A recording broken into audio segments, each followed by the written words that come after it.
It's not what Islam teaches. It becomes quiet suffering. It becomes spiritual exhaustion. It becomes emotional burnout. And that is not what Allah wants for His servant. Allah wants you to live with dignity. He wants you to give from a full heart, not a broken one.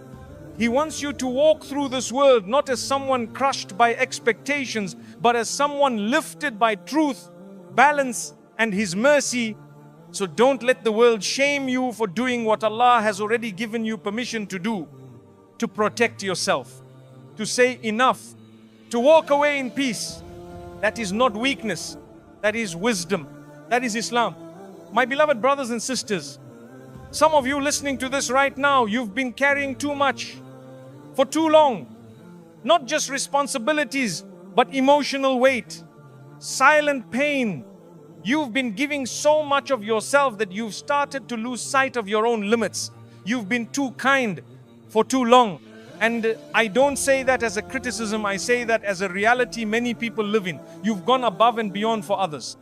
You've stretched yourself thin to accommodate people who rarely, if ever, made room for you. You show up even when you're tired. You give when your own cup is empty. You love deeply even when it's not returned. You've helped people not once, not twice, but again and again. People who never said thank you, not once. People who took your generosity and made it an expectation, not a gift. You were there for them when they were at their lowest, but when you needed them, they were nowhere to be found. And still you didn't complain, you brushed it off, you made excuses for them, because that's the kind of person you are. You've forgiven so many times that you've lost count. Someone disrespected you and you forgave. They lied to you, you forgave. They disappointed you, you still forgave. And every time you hoped it would be the last time, you convinced yourself they'll change. Maybe they didn't mean it. Maybe I'm being too sensitive. But deep inside, the hurt piled up quietly, secretly, until it became heavy, too heavy. And yet, you stayed silent, not because you had nothing to say, but because you were trying to do the right thing. You were trying to be noble, to be patient. You told yourself, I'll just keep quiet out of respect. I don't want to create drama. I don't want to break ties. Maybe Allah will reward me for this silence. Even when people mocked you, misunderstood you, backstabbed you, you held your tongue. Not out of weakness, but because your heart was trying to hold on to peace. You thought maybe this is what a good Muslim does. That maybe silence is always better. That maybe pain endured quietly is a sign of strength in the eyes of Allah. But I need to tell you something important, something you may not have heard before. Suffering silently is not always a virtue. And Islam does not expect you to be a punching bag for the world. Islam does not want you to be mistreated in the name of patience. Islam does not ask you to be silent when you are clearly being wrong. This idea that being good means letting people walk all over you is not from the Sunnah. Yes, Islam teaches us to forgive. Yes, Islam teaches us to be patient. Yes, Islam teaches us to respond to evil with good, but not at the cost of your self-worth, not at the cost of your soul, not when the harm is ongoing and intentional. You are not being noble by allowing people to hurt you repeatedly. You are not being the bigger person by staying silent while others attack your character. You are not earning reward by tolerating abuse. And if you ever doubt that, just look at the example of the one we all try to follow. Rasulullah, peace be upon him. He was without question the most merciful human being to ever live. His heart was vast, his compassion was limitless. He forgave people who once tried to kill him. He prayed for those who cursed him. He cried for his ummah. But at the same time, the same Prophet set limits. He didn't allow his kindness to be used against him. He didn't allow his silence to be taken for weakness. He didn't keep hypocrites in his inner circle just to be nice. He didn't stay close to those who betrayed him over and over. He had the power to punish, but he chose mercy when it was right. And he had the right to forgive, but he also held people accountable when needed. He taught us that true kindness is never without wisdom, that real mercy does not ignore justice, and that compassion is not the same as self-erasure. He spoke up when truth had to be said, even if it upset others. He walked away from toxic people, even if they had once been close. He drew clear boundaries with those who manipulated faith and kindness, because he understood that being a believer doesn't mean being abused. And you too are allowed to do the same. You're allowed to say, I won't let you treat me like this anymore. You're allowed to say, I forgive, but I also need to protect my peace. You're allowed to walk away without guilt.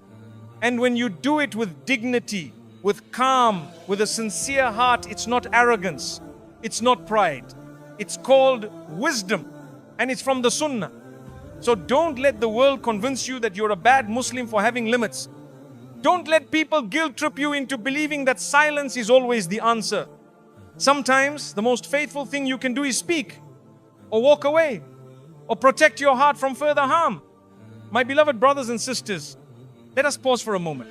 Let us take a step back from the noise of culture, the pressure of community, and the unspoken rules many of us have been raised with. Let us reflect on something that touches the very core of how we live our Islam every single day. Because somewhere along the way, many of us were taught, not by the Quran, not by the Sunnah, but by culture, that being a good Muslim means you must always be silent. That Islam means always being the one who tolerates, always being the one who turns the other cheek, always being the one who forgives again and again and again, no matter what the cost. We were raised in families, in schools, in communities where the louder someone yelled, the more we were told, just be patient. We were told to absorb disrespect, to keep quiet when wronged, to stay even when we were breaking. And if we ever said, this is hurting me, we were made to feel guilty, as if standing up for yourself means you're going against the Deen, as if Islam demands our silence, our suffering, our emotional erasure.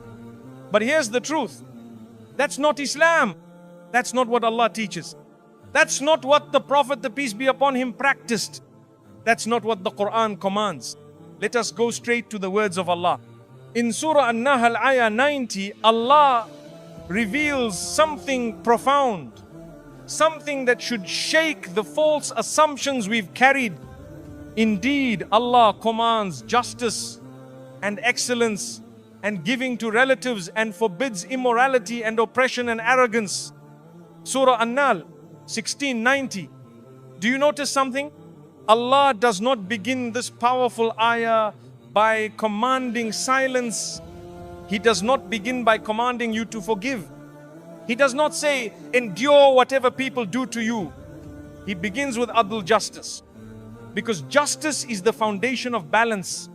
It is the foundation of mercy. It is the foundation of peace. You cannot have mercy if there is no justice. You cannot have forgiveness if there is no accountability. You cannot have real kindness in a relationship where one person is crushed and the other keeps taking. Allah is telling us, stand for what is right. Be excellent, yes. Be generous, yes. But never compromise justice to get there. He continues. He forbids immorality. He forbids oppression. He forbids arrogance. What does that mean for us? It means that staying silent in the face of harm is not always patience. Sometimes it's enabling oppression. It means allowing others to cross every boundary isn't humility, it's self-neglect. It means thinking you're being good by tolerating abuse could actually be aiding injustice. And Allah does not love injustice. He does not command suffering. He does not ask you to endure pain in His name while the one hurting you walks free, unaccountable. Islam is not a one-sided sacrifice. It is balance. It is mercy with wisdom. It is kindness with dignity. It is justice before everything else. So when you remember this ayah, remember what Allah began with. Let it reshape your understanding. Let it give you permission to speak, to protect your heart, to walk away from harm, to seek justice not just for others, but for yourself. That too is worship. That too is Islam. Why do you think justice is the first command? Because if justice is absent, everything else, even mercy, can be manipulated. You cannot build a healthy relationship on forgiveness alone.